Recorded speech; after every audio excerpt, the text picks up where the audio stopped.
Beneath the endless expanse of the Pacific Ocean lies a realm so deep, so dark, and so extreme that it defies imagination. This is the Hadal Zone, the deepest layer of Earth's oceans, hidden within long, narrow trenches plunging more than 10 kilometers below the surface. Less than 0.25% of the seafloor, yet holding over 40% of the ocean's depth range, this is where pressure crushes with 1,100 times the force of our atmosphere. Named after Hades, the ancient Greek god of the underworld, the Hadal Zone was not always recognized as a distinct region. For decades, scientists grouped these depths into the broader abyssal zone. But in the early 1952, two expeditions, one Danish aboard Galathea II, the other Soviet on Vityaz, detected a shift in life at around 6,000 meters.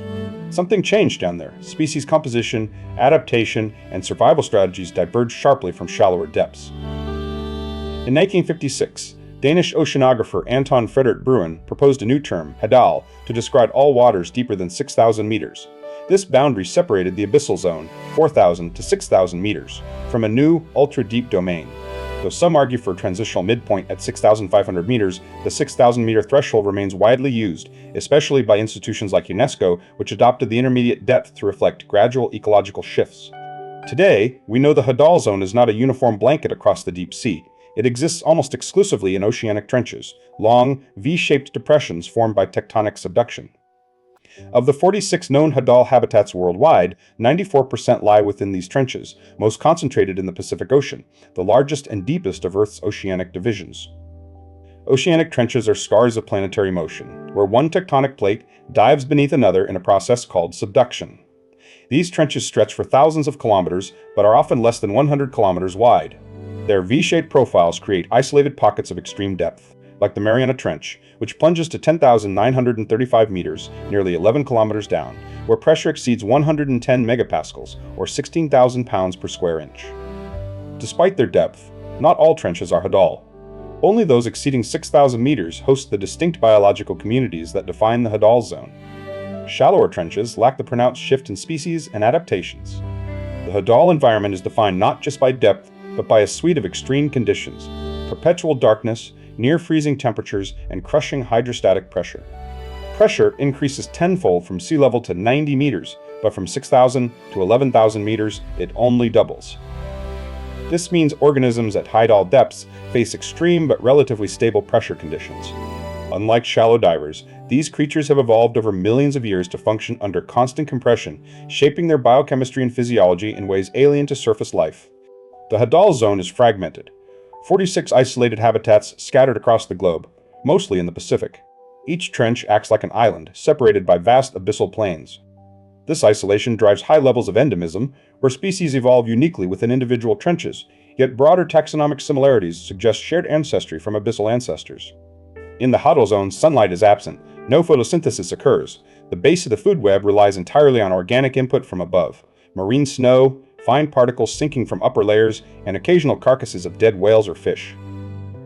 Some nutrients arrive via landslides or sediment drifts, delivering pulses of energy to this otherwise nutrient-scarce environment. Most Hadal organisms are detritivores or scavengers, feeding on this sparse organic rain. As of 2020, over 400 species have been identified, many displaying extraordinary adaptations. Some invertebrates, like amphipods and isopods, exhibit gigantism, growing far larger than their shallow relatives. Others, such as nematodes and copepods, show dwarfism, likely due to energy constraints and extreme conditions. These adaptations extend to the cellular level. Hadal organisms maintain protein stability under high pressure using osmolytes like trimethylamine N oxide. Their cell membranes contain unsaturated fatty acids, keeping them fluid in near-freezing temperatures. Yet there is no consistent link between pressure and metabolic rate. Instead, pressure may constrain larval development, limiting dispersal and shaping evolutionary pathways. While life diminishes with depth in terms of abundance and biomass, the Hadal Zone hosts a surprising diversity of metazoans. Benthic species dominate sea cucumbers, bristleworms, bivalves, and crustaceans like isopods and amphipods.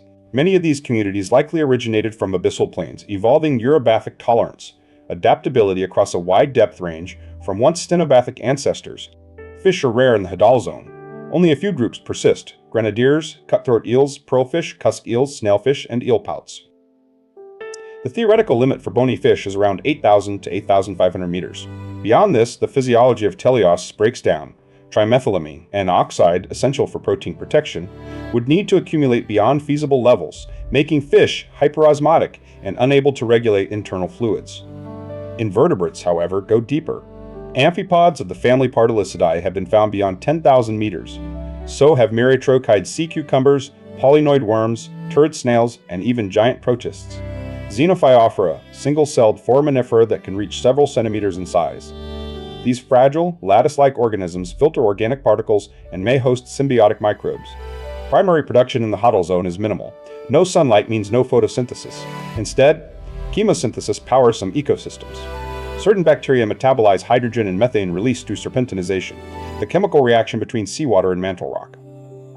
Others use hydrogen sulfide from cold seeps, forming the base of a rare but vital food web. These chemosynthetic bacteria often live in symbiosis with bivalves like thiacerids and vesicomyids. Inside the mantle of these clams, bacteria convert chemicals into energy, sustaining their hosts in an environment devoid of sunlight. Such relationships mirror those found near hydrothermal vents, but in the Hadal zone, they are sparse and localized. Elsewhere, the food web begins with heterotrophs, organisms that consume marine snow. This includes filter feeders, deposit feeders, and scavengers.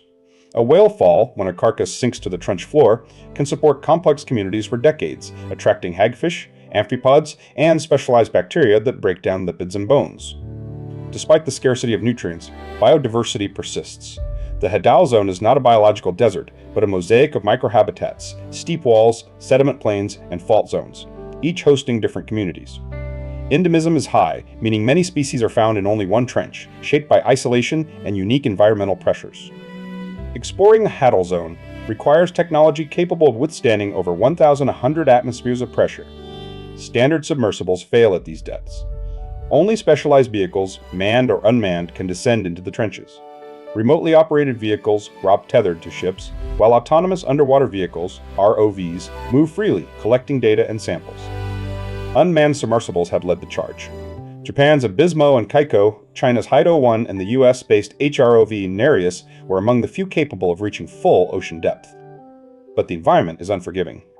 In 2014, Nereus imploded at 9,990 meters in the Kermadec Trench, crushed by the very pressure it was designed to study, a stark reminder of the risks of deep-sea exploration.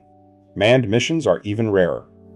In 1960, Swiss engineer Jacques Piccard and U.S. Navy Lieutenant Don Walsh descended in the bathyscaphe Trieste to 10,911 meters in the Challenger Deep, the first humans to reach the deepest known point in the ocean. They observed flatfish and shrimp, proving life exists even at the bottom of the world. Over 5 decades later, filmmaker James Cameron made a solo dive in the Deep-Sea Challenger in 2012, reaching 10,908 meters.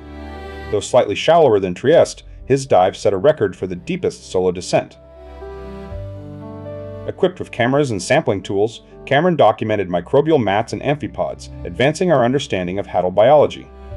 In 2012, China's Jiaolong submersible reached 7,020 meters in the Mariana Trench, surpassing Japan's Shinkai, which had a maximum depth of 6,500 meters. This marked a new era in deep-sea exploration, with multiple nations developing advanced submersibles to study the Hadal frontier. Cameras on modern submersibles have captured living snailfish at over 8,000 meters, ghostly, translucent creatures with gelatinous bodies and elongated fins.